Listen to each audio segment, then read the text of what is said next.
So really what I'm going to focus on is how to attract new audiences to your particular initiative that you want to launch on Power to Give. So it's a pretty specific topic, and I really hope this will benefit from you as I walk you through just 7 ideas about how to attract the new audiences. And my first idea is going to focus on how do you select an audience to attract. Because this is, you've been pointed out many times, and you've heard it many times before, you can't just post it and hope that the audience will somehow self-select and find their way to you, although that will happen too. But I think part of what I want to focus on for you is to say there are audiences out there for you that are going to be wanting to give to your initiative. Your job is to think about who they might be and how can you connect to them. So these are the ideas that I want to walk you through. And I hope I do it right. And I did. So the way I want to start with is who's going to be most inclined? Who's going to be most inclined? And what I mean by that is there is something about your offering that's going to attract, in a very natural and organic way, a certain audience. And there's something about your organization that tends to attract a certain audience. And similarly, there's something about Power to Give that attracts certain audiences.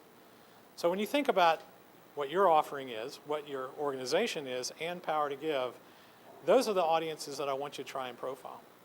So one exercise that you might do when you're thinking about selecting an audience that you want to attract, an audience that's going to be most inclined, is to think about, okay, well, what are the aspects of our gift?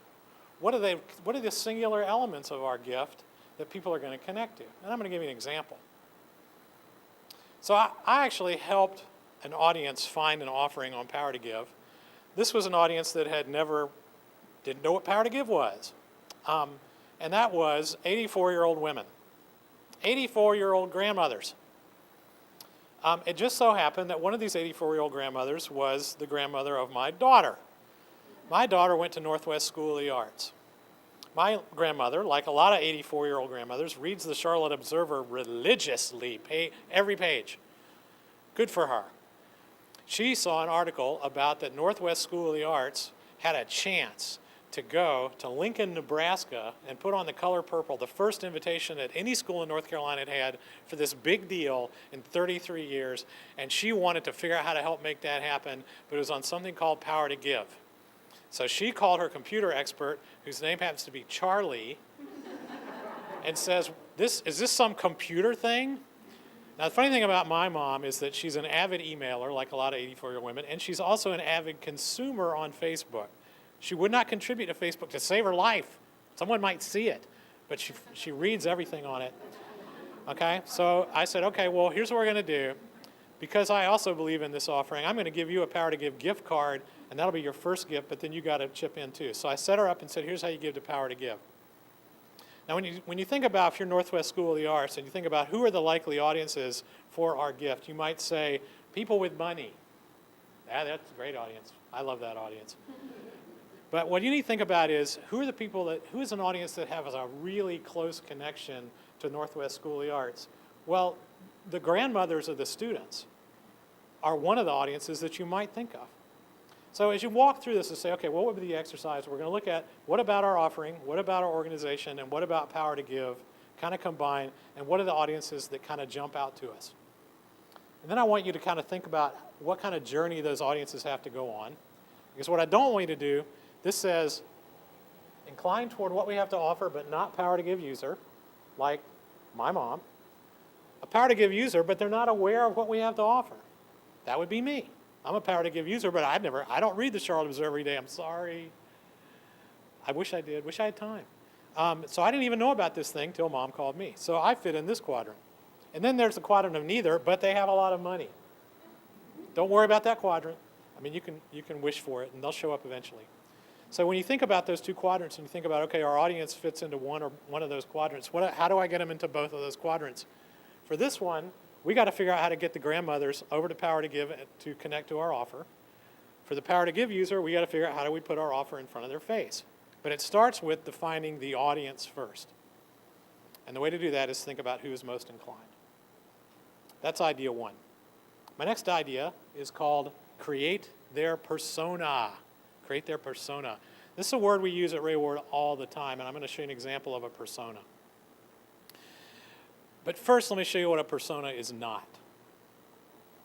That is not a persona. That's a stick figure, okay? That is a stick figure. This is a very typical target audience in marketing, and we all see it every day. This stick figure is a female. She's 18 to 54. She has a $45,000 household income and some college. And you know what? This audience never gave money to anything. You know who gave money to something? Her. That's who gave money to something. So your job, once you define and pick an audience, to say, I really want to turn my stick figure into her. I really want to think of her in the most holistic way I can. It's kind of fun. It takes some work, but it's very, very worthwhile. And when I get through the subsequent ideas, you'll see why it pays off. Appeal to the whole persona. This is going to touch on a lot of the same things some other folks have talked about in terms of story. But I want to start with the brain. I want to start with the gears in the mind. I work with a lot of nonprofits. I will tell you, you people overestimate our minds to a great extent in terms of how important they are, and I know why you do that. The reason that you overestimate our minds is because it is the role of the mind. My mind gives me reasons not to give you money. That's my mind's job. And when you ask me, well, why didn't you give money? Well, because I didn't know anyone on your board. I'll just start picking random pieces of information that justify the choice not to give. That means that you think my mind is what kept me from giving. In fact, what kept me from giving was I didn't believe in what you were saying. That's why I didn't give. Then I used my mind to give me a justification why I shouldn't do it. And I have a really great example about how the mind works to keep us from doing what we're asking it to do. And the example is this. Adopt me, please. Come on, adopt this kitten.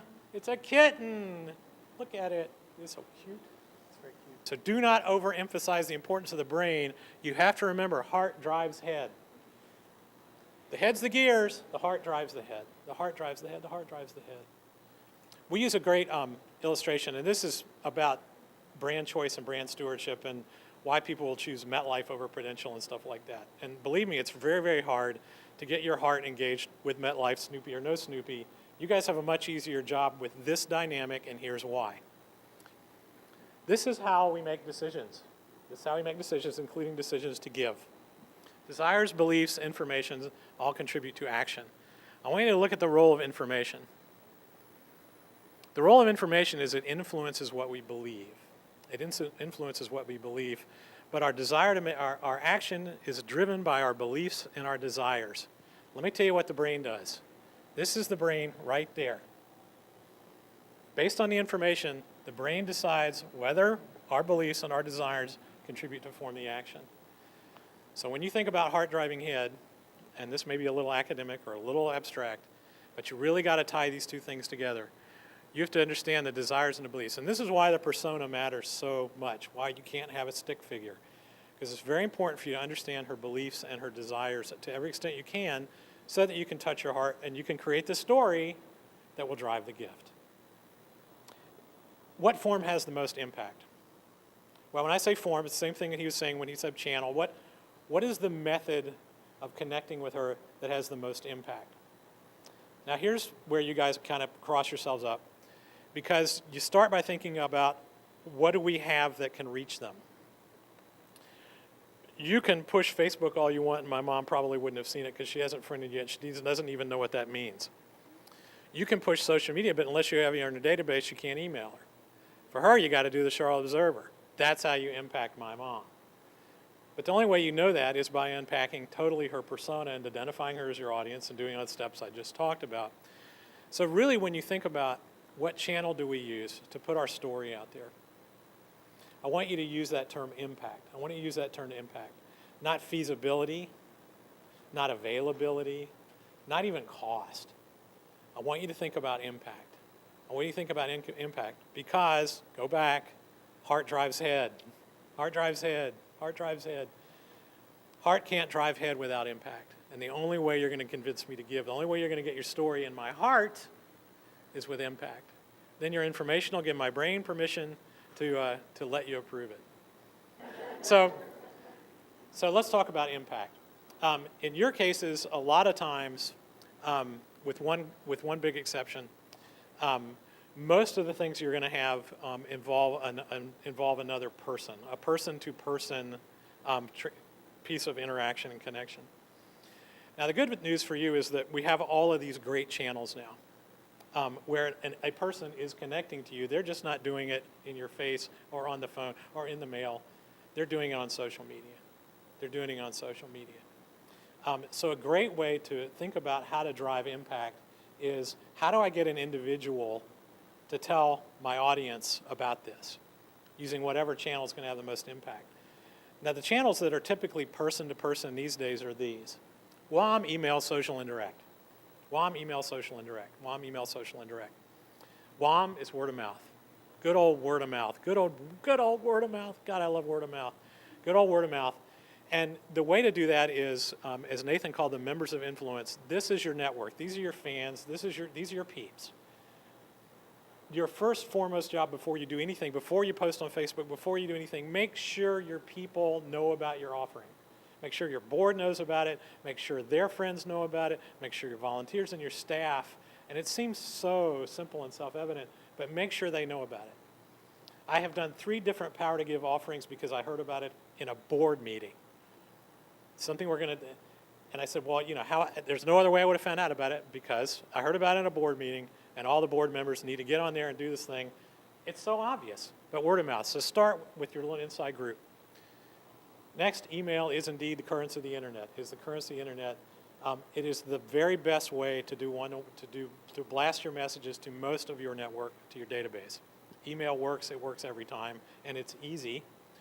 Next, social, in every aspect and every frame that you have.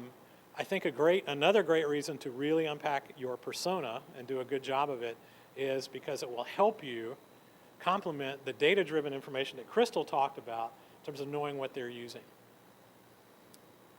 If you don't have the data, your persona will get you through, because you can really walk around and live her shoes. You can go running at 4 in the morning. You can do the thing to say, I really now understand who she is and how she's going to impact, how she's going to get this message and how it'll impact her. And then I can choose my social media and how to do it. And then last is all forms of direct asking, which cannot be beat in any way, shape, or form. It just is so man-intensive and human and woman-intensive. Okay, I think we're making good headway, which is good, because the last one I have is, I'm almost embarrassed to say it, but I have to say it because Crystal will kill me if I don't. Well, no, Crystal won't. I'm sorry, I missed one. Earn, press. Don't forget my mom. Don't forget my mom. Don't forget that getting your story out there is a great way to steer people to Power to Give. Power to Give needs the exposure, and Power to Give is actually very newsworthy because of the effect that it has. And the fact that you are shared in this environment with Power to Give helps you be newsworthy. And that helps you get on that grid that I talked about in terms of which arrow to point to. So help steer them to Power to Give using the press. Okay, here's my last one. This one Crystal wants me to do. The gift is half of what you want. Actually, the gift is way less than half of what you want. You want the share.